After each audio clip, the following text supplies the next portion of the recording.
بسم اللہ الرحمن الرحیم روی انہ علیہ الصلاۃ والسلام قال من ترک الصلاۃ حتى مضى وقتها ثم قضى عذب في النار حقبا والحقب 80 سنة والسنة 360 يوما وكل يوم كان مقداره 1000 سنة۔ حضرت اکرم صلی اللہ علیہ وسلم سے نقل کیا گیا ہے کہ جو شخص نماز کو قضا کر دے گو وہ بعد میں پڑھ بھی لے پھر بھی اپنے وقت پر نہ پڑھنے کی وجہ سے ایک حقب جہنم میں جلے گا، اور حکم کی مقدار 80 برس کی ہوتی ہے، اور ایک برس 360 دن کا، اور قیامت کا ایک دن 1000 برس کے برابر ہوگا۔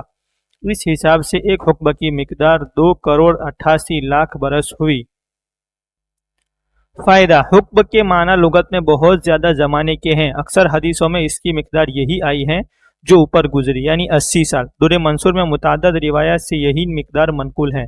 حضرت علی کرم اللہ وجہہ نے بلال حجری رحمۃ اللہ علیہ سے دریافت فرمایا کہ حکم کی کیا مقدار ہے؟ انہوں نے کہا کہ حکم 80 برس کا ہوتا ہے، اور ہر برس 12 مہینے کا، اور ہر مہینہ 30 دن کا، اور ہر دن 1000 برس کا۔ حضرت عبداللہ ابن مسعود رضی اللہ تعالیٰ عنہ سے بھی صحیح روایت سے 80 برس منقول ہیں۔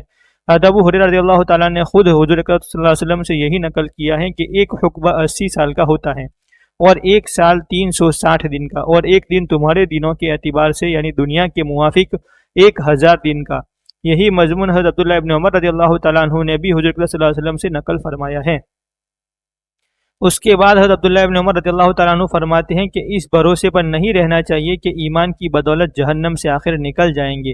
اتنے سال یعنی 2,88,00,000 برس جلنے کے بعد نکلنا ہوگا، وہ بھی جب ہی کہ کوئی اور درجہ زیادہ پڑے رہنے کی نہ ہو، کوئی وجہ زیادہ پڑے رہنے کی نہ ہو۔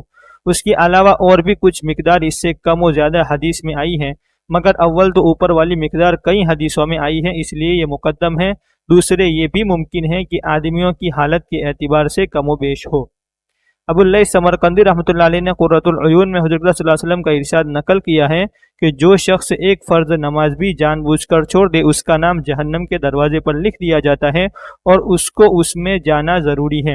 اور حضرت ابن عباس رضی اللہ تعالیٰ عنہما سے نقل کیا ہے کہ ایک مرتبہ حضرت صلی اللہ علیہ وسلم نے ارشاد فرمایا، یہ کہو کہ اے اللہ ہم میں کسی کو شقی محروم نہ کر۔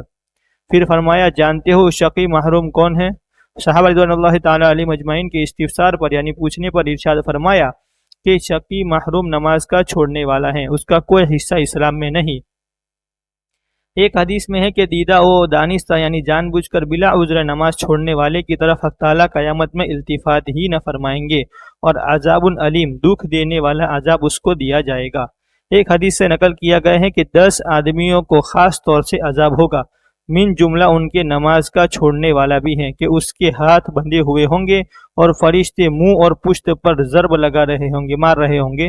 جنت کہے گی کہ میرا تیرا کوئی تعلق نہیں، نہ میں تیرے لیے نہ تو میرے لیے۔ دوزخ کہے گی کہ آجا میرے پاس آجا، تو میرے لیے ہے، میں تیرے لیے۔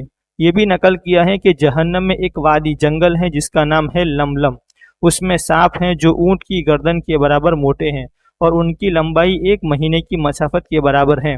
اس میں نماز چھوڑنے والوں کو عذاب دیا جائے گا۔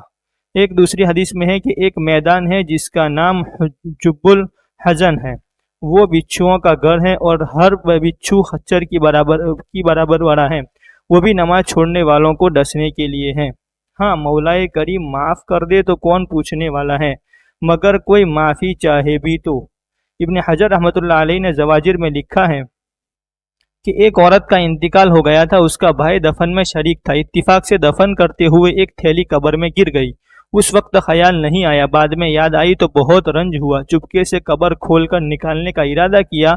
قبر کو کھولا تو وہ آگ کے شعلوں سے بھر رہی تھی۔ روتا ہوا ماں کے پاس آیا اور حال بیان کیا اور پوچھا کہ یہ کیا بات ہے؟ ماں نے بتایا کہ وہ نماز میں سستی کرتی تھی اور قضا کر دیتی تھی۔ اعاذنا اللہ منہا، آمین۔